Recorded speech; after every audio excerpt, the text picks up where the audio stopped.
ស៊ីម្ដងទៀតហើយចឹងឯងដែរគេខ្ញុំនឹងមកប្រាប់អ្នកគ្នាពីរបៀបបង្កើត account Mojo Launcher យ៉ាអញ្ចឹងគឺថា account នេះវាមិនមែនជា account Minecraft Premium ទេតែវាអាចឲ្យយើងដាក់ skin ដាក់លេងបានអញ្ចឹងណាពេលដែលយើងលេងឲ្យវាក់ស្វែងមកលេងអីចឹងទៅគឺយើងអាចមាន skin មានអីកុំឲ្យវាទៅទេឡតពេកអញ្ចឹងខ្ញុំបញ្ជាក់ថានេះដាក់បានតានៅក្នុង Mojo Launcher ទេព្រោះខ្ញុំអត់ដឹងថាដាក់បាននៅណាទៀតទេព្រោះខ្ញុំពិសោធន៍ទៅឃើញដាក់បានតានៅ Mojo Launcher អញ្ចឹងណាព្រោះខ្ញុំមិនដែរបានតេស្តដែរ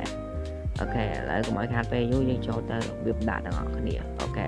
ហើយមុនចូលរបៀបដាក់អ្នកគ្នាកុំភ្លេចជួយ like ហើយ subscribe ឲ្យខ្ញុំអ្នកមួយផងដើម្បីជាកម្លាំងចិត្តដល់ខ្ញុំក្នុងការធ្វើវីដេអូបន្តទៀតអូខេអញ្ចឹង let's go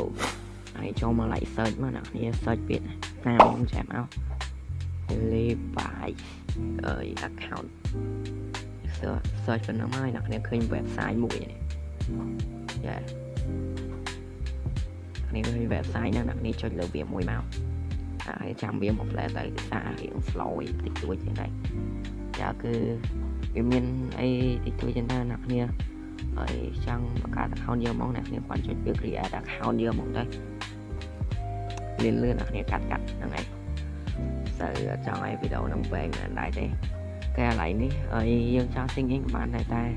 សិនជាអ្នកគ្នាអត់មាន account សោះហ្មងអ្នកគ្នាចុចវាចាញ់នេះមកហើយអ្នកគ្នាដាក់ហើយ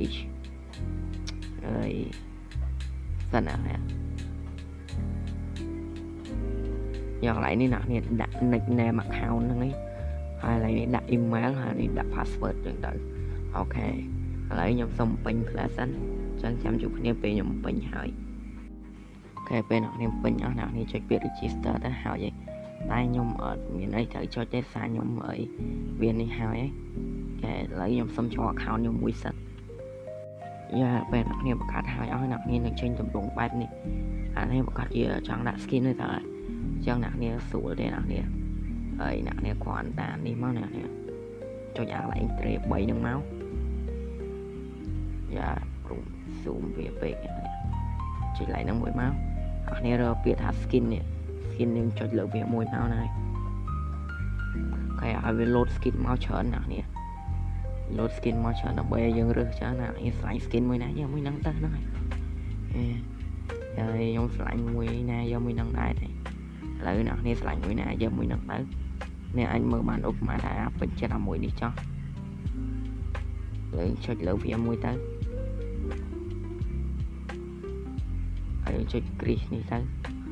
វាចុច download តែប៉ុណ្ណឹងយើងដាក់ skin វាបានណាអ្នកគ្នាចូល profile មកនេះ skin យើងដាក់បានហើយយើងគ្រាន់តែចេញពី app ហ្នឹងមកអ្នកគ្នាត្រូវចាំ password ចាំអីហើយអ្នកគ្នាចេញពី app ហ្នឹងមកអូខេអញ្ចឹងពេលអ្នកគ្នាចូលមកដល់Mojo Launcher យើងអ្នកគ្នាគាត់ចុច like នេះវិញមកអ្នកគ្នាចុចពាក្យ add account អ្នកគ្នាយកអាកដាលគេនេះដែលឈ្មោះដូច website ដែលយើងបាន search អញ្ចឹងណាហើយអ្នកគ្នាគាត់ចាំវាមកផ្លែទៅនេះវាឲ្យយើង sync in អញ្ចឹងណាយើងដាក់ឈ្មោះអីអញ្ចឹងដែរហើយយើងសុំដាក់ឈ្មោះរបស់ខ្ញុំហើយដាក់ឈ្មោះរបស់ខ្ញុំអញ្ចឹង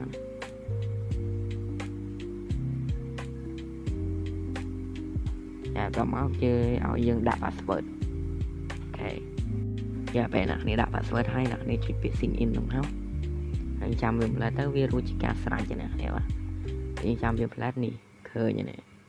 account យើងប៉ុណ្ណឹងដែលបាត់ដែរអ្នកបាទអញ្ចឹងវីដេអូមានប៉ុណ្ណឹងអរគុណអ្នកនេះច្រើនសម្រាប់ការតាមដានវីដេអូតាមពីដើមរហូតដល់ចប់